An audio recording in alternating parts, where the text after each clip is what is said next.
জন্মভূমি আমায় তুমি ডাকো মধুর বাংলা বলে। আমি সবসময় দেশের গান গাইতে ভীষণ স্বাচ্ছন্দ্য বোধ করি। দেশে আমি যেহেতু প্রবাসে থাকি, তবে বাংলাদেশে বেড়ে ওঠা আমি মেয়ে, তো আমার জন্য দেশের গান গাওয়া আসলে এটার অনুভূতি আমি প্রকাশ করতে পারবো না। তবে এই গানের পেছনে একটা ইতিহাস আছে, যেটা হচ্ছে গানটার উদ্যোগ নিয়েছে বাংলাদেশে অবস্থিত বাংলাদেশ কেটারার্স অ্যাসোসিয়েশন যারা আছেন ওনাদের, এবং কার্ড পেমেন্ট কোম্পানি পেট্যাপের উদ্যোগে গানটা গাওয়ার জন্য ওনারা অনুরোধ করেন, এবং দেশের গান গাওয়ার জন্য।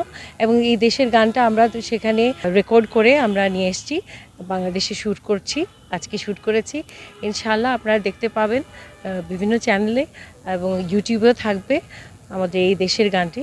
ও আমার জন্মভূমি আমায় তুমি ডাকো মধুর বাংলা বলে, ফিরে যেতে মন চাই সারাক্ষণ মাগো তোমার কোলে।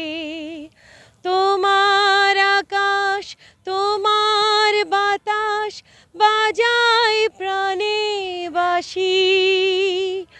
বাংলাদেশ বাংলাদেশ তোমায় ভালোবাসি।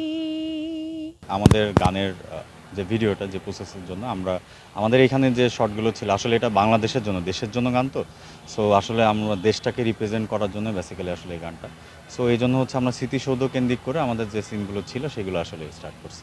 আমরা কয়েকজন মিলে এসেছি, আমাদের ট্রান্সপোর্ট ছিল, আমরা দেন হচ্ছে সবাই একসাথে এসেছি এই স্মৃতিসৌধে একটা মিউজিক ভিডিও শুটিং করার জন্য। তো অনেক ভালো লাগলো সবাই একসাথে। আর মূলত আমি শুটিংয়ের কাজই করি। দেন গানের এটা হচ্ছে আমাদের 16 ডিসেম্বর মিউজিক ভিডিওটা রিলিজ হবে, সবাই দেখতে পারবেন।